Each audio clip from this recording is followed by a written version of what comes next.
Let's make breakfast together. While I share a story from one of my followers on TikTok, she's sharing this story because she wants advice from you guys and she doesn't really know what she wants to do about this. I went out to a birthday party with my friend and her boyfriend. I didn't even want to go out, but she forced me, so I sat there because I had nothing doing at home at the time.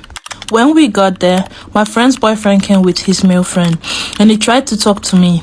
We later talked for a while and it got pretty late. He asked if we could lodge together that night and I accepted. But I told him that I was on my period. He said that was no problem. He even promised that he wouldn't touch me that night, so I accepted and we lodged together. I was about to go to bed, so I went to the bathroom and changed my pad. I left my pad in the bathroom and went back to the room.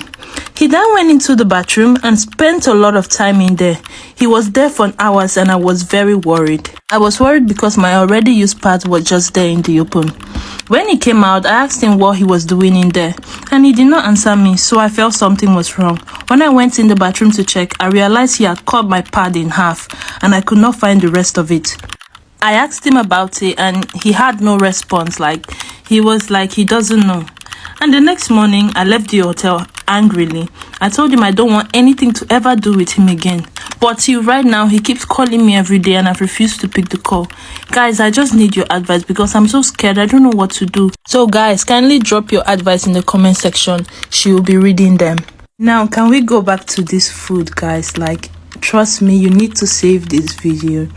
You definitely don't want to miss trying out this recipe. It was just so yummy. Everything, the whole combo was yummy. So if you're looking for a breakfast idea, this is definitely one you should try because this meal is actually so yummy.